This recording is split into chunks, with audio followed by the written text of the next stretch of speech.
Comenzó la fase 2 de la Copa Libertadores y esto se puso bueno. 16 equipos buscando 8 lugares para meterse en la fase 3 y asegurarse un lugar, ya sea en la fase de grupos de Libertadores o de Sudamericana. Los que pierdan la semana que viene se quedan afuera de todo.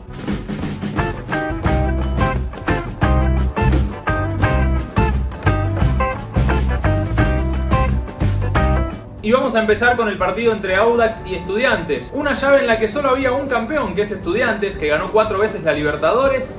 Y el resto de los equipos prácticamente no tienen historia en el certamen. Pero hubo sorpresa, porque Audax lo venció por 1-0.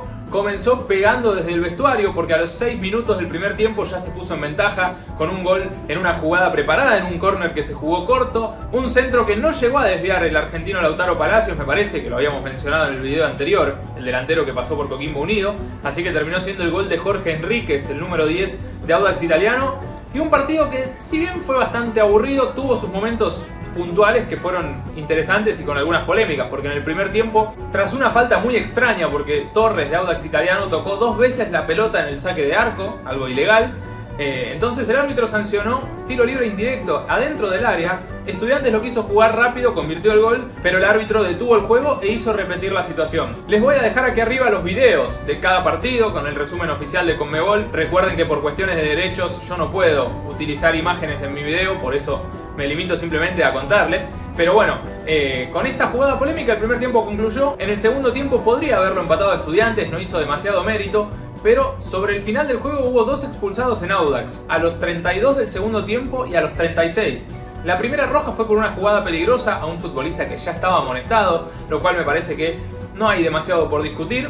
Y en la segunda creo yo que exageró un poco el juez, porque hubo un golpe en la cara, pero no fue intencional, así que me parece que con una amarilla hubiera estado bien. Generalmente estas expulsiones se dan para compensar cuando le expulsó un jugador al otro equipo, pero es raro que le expulsen a un futbolista y 4 minutos después no le tiemble el pulso para sacar otra roja por una jugada bastante dudosa. Pero bueno, lo importante es que Estudiantes quedó con 11 futbolistas, Audax con 9, y aún así el equipo chileno pudo mantener la victoria. No solo eso, sobre el final del juego, Alan Marinelli, que había ingresado hacía muy poquitos minutos, también se fue expulsado, futbolista de Estudiantes, por un golpe en la mitad de la cancha, y así el partido concluyó 1-0.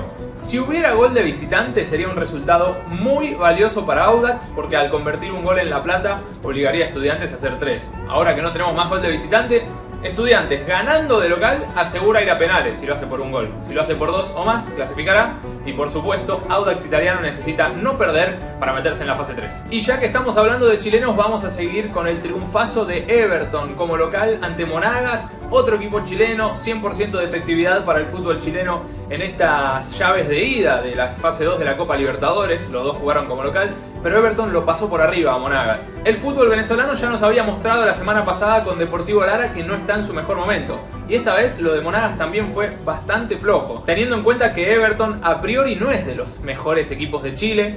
Puede ser que este año tenga una buena temporada y ojo con lo que demostró, a mí por lo menos me sorprendió bastante, pero en la previa no esperaba una superioridad tan notoria. Everton en 25 minutos ya ganaba 2-0, se notaba la diferencia de jerarquía entre los futbolistas del equipo chileno y los del equipo venezolano. Resultado 3-0, decoró la goleada en el complemento, 2 goles de Lucas Di Iorio y 1 de Ismael Sosa, 2 futbolistas argentinos. Recuerden lo que decíamos en el video pasado, que tiene 6 titulares que son argentinos. Así que yo creo que esta serie está bastante decidida. Es difícil que Monagas le pueda ganar por 3 goles a Everton. Es cierto que la serie se define en Venezuela, pero me parece que Everton consiguió un triunfo clave para asegurar ya un pie y medio en la fase 3. Y por qué no ilusionarse con el pase a los grupos de Libertadores si logra vencer a Estudiantes o Audax Italiano. El equipo que ganó por una diferencia más holgada en toda esta fase 2 fue Everton. 3 goles de diferencia y clasificación casi sellada. Y nos vamos a otra llave para hablar de uno de los 2 debutantes, de los 2 equipos que jugaron su primer partido en su historia en la Copa Libertadores. Uno logró la victoria y es Plaza Colonia de Uruguay, que en el Estadio Centenario le ganó 2-0 a The Strongest. Creo yo también que fue una de las sorpresas de esta semana. Hay varios resultados que sorprendieron un poco, pero lo de Plaza Colonia fue muy bueno y ya vamos a hablar del otro partido de esa llave, porque creo que a diferencia de lo que yo pensaba en la previa, y creo que muchos también, por lo que estuvimos viendo en encuestas de Instagram y mismo en los comentarios aquí en el canal de YouTube, no se lo veía con muchas chances a Plaza Colonia y todo cambió. Pero vamos a hablar de lo que fue ese partido en el que el equipo uruguayo consiguió el primer gol después de un córner en 10 minutos de juego más o menos. Una jugada que se ensució un poco y la pudo empujar el goleador Juan Cruz Macia. Él también fue quien convirtió el segundo tanto de penal sobre el final del primer tiempo, pero antes de ese segundo gol de Plaza Colonia hubo un expulsado en The Strongest, que fue Gabriel Esparza, por llegar muy a destiempo y con la pierna arriba a buscar a un jugador rival. Así que creo que eso también condicionó bastante el desarrollo del juego. The Strongest jugó todo el segundo tiempo con un hombre menos. Plaza Colonia lo aprovechó porque la victoria 2-0 es muy buena, pero me parece que hay algo que le va a dejar un gustito amargo, porque en el segundo tiempo Nicolás Dible tuvo un penal cuando llevaban 10 minutos más o menos de la segunda parte y definió como el loco Abreu, ¿no? Porque estamos hablando de fútbol uruguayo, conocida como la definición Panenka. La quiso picar y el arquero se la terminó atajando, así que desperdició la posibilidad de ganar por 3 goles para Plaza Colonia, y eso lo puede pagar caro porque ahora tiene que definir la serie en la altura de La Paz, y The Strongest es un equipo cuando juega local y es otro totalmente distinto cuando juega como visitante. Así que vamos a ver cómo se define esta serie, que desde el resultado tiene un claro favorito, pero teniendo en cuenta el contexto no me atrevería a decir que está cerrada. Me parece que está bastante abierta, y más todavía ahora que no rige más la regla del gol de visitante. Buen triunfo de Plaza Colonia, debutante en la Copa Libertadores. El último equipo que había ganado en su estreno en la Copa había sido Binacional. Triunfo 2-1 a Sao Paulo en la fase de grupos de 2020. Y el triunfo de Plaza Colonia también cambia el panorama, porque en el otro partido, Bolívar y Universidad Católica empataron 1-1 en un duelo que la verdad que a mí me decepcionó un poco fútbol, muchas imprecisiones noté de los dos lados, sobre todo si mirás solamente la jugada de los goles, se nota que hay errores defensivos. Esperaba más de estos dos equipos, los dos saben lo que es jugar en la altura, La Paz y Quito, lógicamente. Este partido de ida se jugó en el Hernando Siles, Bolívar fue local. En 11 minutos ya estaban 1-1 y pintaba para un buen partido. Arrancó ganando el local con gol de Francisco da Costa, empató Universidad Católica con un tanto del panameño Ismael Díaz, pero hasta ahí llegaron. En 10 minutos agotaron todas las emociones. Me parece que, a diferencia de lo que yo pensaba en la previa, Plaza Colonia sí puede hacerle partido al ganador de este duelo, o incluso de Strongest si logra dar vuelta a la serie. Hablábamos de un contexto en el que todo estaba dado para ver un clásico boliviano en la fase 3, Bolívar y The Strongest. Bueno, de los 4 equipos creo que los que peor parados están para el partido de vuelta son justamente los bolivianos, porque The Strongest está obligado a remontar una diferencia de 2 tantos y Bolívar tiene que buscar por lo menos un empate en el Estadio Olímpico Atahualpa como visitante de la Universidad Católica de Quito para poder forzar los penales o ganar para clasificar directo a la fase 3. Veremos cómo se resuelve esta serie. Bolívar y Universidad Católica, yo esperaba un poquito más. Es cierto que a Universidad Católica se le fueron muchos futbolistas y que recién este fin de semana comenzó la Liga Ecuatoriana. Así que veremos si es una cuestión de rodaje y con el correr de los partidos va mejorando, o si simplemente no está en su mejor año. Pero bueno, empate 1-1, única igualdad que tuvo esta fase 2 en la primera semana. Y vamos a hablar del otro debutante que tuvo esta Copa Libertadores en la fase 2. Se trata de América Mineiro, equipo de Belo Horizonte, vecino de Atlético Mineiro y de Cruzeiro, que tuvo el placer o la desgracia de recibir a Guaraní de Asunción. Un Guaraní que en 2020 supo eliminar a Corinthians en la fase previa y en 2015 había sacado al Timao como visitante en los octavos de final, con una derrota por 2-1 en tierras paulistas, pero con el triunfo en Asunción. ¿Qué pasó esta semana en Minas Gerais? Bueno, América Mineiro comenzó dominando, pero hay un factor fundamental a tener en cuenta. Cuando iban apenas 2 minutos de juego, después de un córner para América Mineiro, Guaraní sacó una contra y José Núñez se iba mano a mano desde la mitad de la cancha. Entonces Eder lo tomó de su camiseta de forma grosera, obviamente para cortar un ataque mano a mano. Y el árbitro no se animó a sacar la tarjeta roja, que creo yo que tendría que haber sido la decisión acertada, porque era una jugada en la que el futbolista de Guaraní, desde la mitad de la cancha, es cierto que estaba lejos, pero se iba mano a mano y parecía difícil que alguien lo pudiera alcanzar. Entonces, con ese antecedente, después el árbitro Wilmar Roldán creo que no quiso perjudicar demasiado a Guaraní, tal vez dejó seguir bastante el juego, pero lo importante es que a partir de ese momento América se hizo dueño de la pelota y del dominio del juego. Tuvo una jugada bárbara, si alguien miró el partido o algún resumen lo habrán visto, que Juninho, el capitán del equipo Coelho, la bajó con el pecho, la acomodó con la diestra, haciendo un sombrerito a un jugador rival y remató de zurda desde afuera del área que pegó en el travesaño. Era un golazo. Llevamos pocos partidos y ya hubiera sido uno de los mejores goles de esta edición de la Copa Libertadores. Lo cierto es que en el segundo tiempo América siguió controlando el juego, convirtió en figura al arquero de Guaraní y sobre el final del partido, cuando estaba todo dado para que termine en 0-0, llegó el gol de Guaraní de forma totalmente sorpresiva. Josué Colman recibió la pelota por el sector izquierdo, la corrió ante muchas camisetas rivales, pocas opciones de pase, entonces hizo la personal por el costado izquierdo, casi metiéndose en el área, sacó un remate que se desvió en un defensor y descolocó completamente al arquero rival. De esta forma Guaraní consiguió una victoria valiosísima. No digo que la serie esté cerrada porque los equipos brasileños pueden ganar en cualquier cancha. Recordemos que ganando por un gol ya América fuerza los penales, si gana por 2 goles clasifica, pero me parece que Guaraní pisó fuerte en Brasil y el gol sobre el final le va a servir para salir a jugar el partido de vuelta con una tranquilidad, con la experiencia que tiene en este certamen y poder quedarse con la clasificación. Y ahora vamos a pasar al partido que me parece que se desarrolló de la forma más esperada en la previa, porque Barcelona y Universitario se enfrentaron en Guayaquil, en el estadio donde se jugará la final de esta Copa Libertadores, y el Barça se impuso con tranquilidad y con comodidad, 2-0 con 2 goles en el segundo tiempo. La particularidad fue que los 2 tantos fueron convertidos por jugadores que arrancaron en el banco de suplentes. Y aquí le vamos a dar la derecha y el mérito que le corresponde al entrenador Fabián Bustos, que finalmente, después de algunos rumores, se confirmó que fue su último partido como entrenador de Barcelona. Hoy mismo fue anunciado como entrenador del Santos de Brasil para jugar la Copa Sudamericana. Un entrenador que viene de ser semifinalista con Barcelona, viene haciendo un buen trabajo en los últimos años. Hay muchos hinchas de Barcelona que lo critican bastante, pero bueno, lo cierto es que lo deja encaminado al equipo amarillo para meterse en la fase 3, victoria 2-0 contra Universitario. Los goles fueron de Eric Castillo y de Carlos Garcés. Me parece que no hay mucho más para decir de este duelo porque se esperaba que Barcelona fuera mejor. Universitario en ningún momento le encontró la vuelta al partido y parece difícil imaginar que lo pueda hacer en Lima.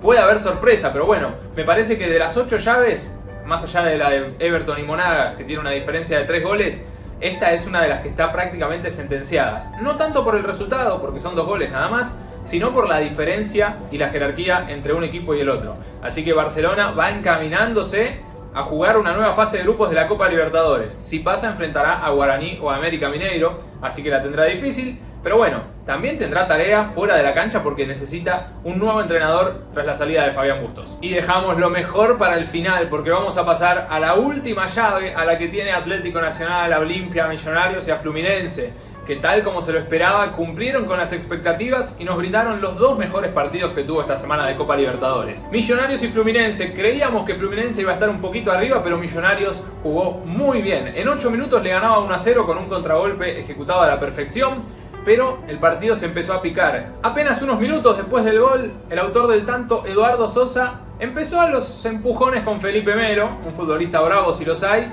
y el partido cambió totalmente su rumbo porque se empezó a jugar de forma mucho más agresiva y áspera. El resultado de esto, a los 20 minutos, el autor del gol, Eduardo Sosa, se fue expulsado por doble amarilla y a Millonarios se le dio vuelta al mundo porque venía de convertir un gol, estaba ganando, estaba jugando bien y se quedó con un hombre menos. Más allá de esto, Millonarios hizo un gran partido. En el primer tiempo, lógicamente, Fluminense aprovechó el envión anímico de que su rival se haya quedado con uno menos y logró el empate sobre el final de la primera parte con un gol de David Braz tras un error de Álvaro Montero, arquerazo de Millonarios, pero en esa jugada en particular dio un rebote largo y lo terminó pagando muy caro. Y en el segundo tiempo, con uno menos, Millonarios se animó y a los 5 minutos tuvo la posibilidad desde el punto del penal. Una falta en la puerta del área, algo dudosa. El futbolista de Millonarios se quería escurrir entre 2 de Fluminense, alguno lo tocó o la fabricó muy bien el hombre del equipo colombiano, pero el árbitro sancionó penal y Macalister Silva enfrentó a Fabio, pero el arquero de Fluminense se lució, tapó ese disparo desde los 12 pasos y con esto Fluminense otra vez creció anímicamente.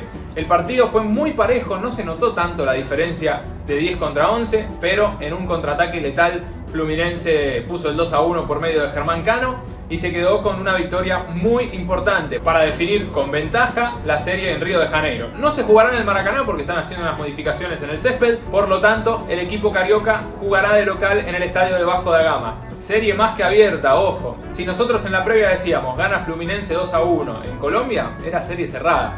Pero viendo cómo jugó Millonarios con un hombre menos, me parece que no se puede subestimar al equipo colombiano y que también Fluminense dejó algunas dudas. No fue un equipo tan fuerte como se esperaba, así que tengo ganas de ver esos 90 minutos finales. Y llegamos al último partido de este video, que al mismo tiempo fue el último partido que se disputó en esta semana. Olimpia y Atlético Nacional, duelo de campeones en el Estadio Defensores del Chaco. Un partido con mucha historia, recordando que jugaron semifinales e incluso una final en la Copa Libertadores en 1989. que la terminó ganando el equipo verdolaga, pero esta vez la historia fue distinta porque Olimpia pegó primero con un golazo tremendo de Alejandro Silva, el futbolista uruguayo que hizo una jugada personal por izquierda llegando casi hasta el fondo de la cancha, enganchó ante un rival y terminó definiendo cruzado y bajo, realmente un golazo de Olimpia, si no lo vieron tienen que mirarlo. Y después de ese tanto, Atlético Nacional empezó a emparejar un poco las cosas, me dio la sensación de que no había mucha precisión en sus defensores, que Olimpia está más a la altura de lo que se esperaba, al menos yo en la previa imaginaba que Atlético Nacional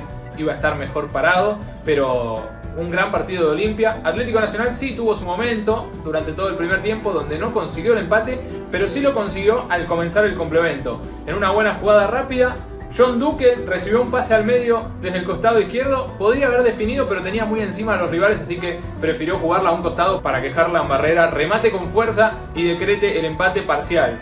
Con el partido 1-1 creo que le convenía un poquito más a Atlético Nacional porque definía en su estadio, pero ninguno de los dos parecía totalmente conformes ni totalmente dispuestos a arriesgarlo todo. Pero sobre el final del juego, a falta de 10 minutos, Fernando Cardoso, que había ingresado hacía unos minutos para el equipo de Olimpia, sacó un remate sorpresivo, muy fuerte desde 3/4 de cancha, que se desvió en uno de sus compañeros, Walter González, y cambió totalmente la trayectoria. El remate que iba a un palo terminó yendo al ángulo contrario y el arquero de Atlético Nacional no pudo hacer absolutamente nada.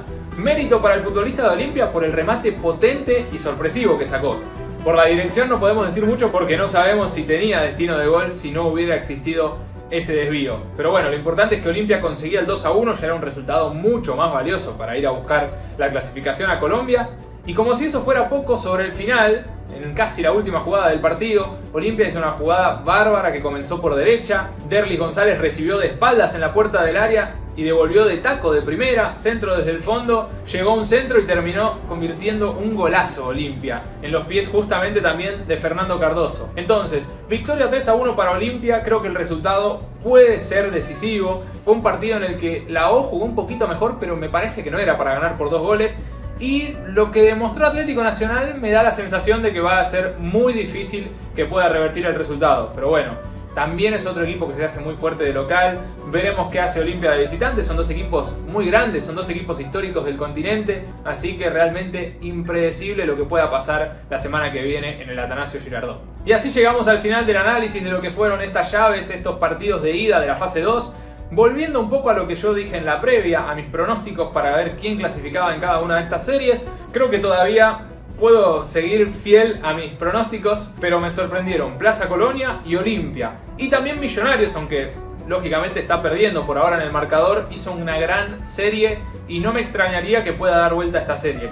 Me parece que salvo la de Everton con Monagas y la de Barcelona con Universitario, las 6 restantes están abiertas, así que vamos a estar todos prendidos a esta definición de la fase 2, recordando la importancia que tiene, porque los que pierden no compiten más internacionalmente por todo el 2022, y los que ganen, aunque pierdan en la fase 3, van a tener la posibilidad de jugar fase de grupos de Sudamericana. Así que todo o nada la semana que viene, se definen los 8 clasificados a la fase 3 de la Copa Libertadores.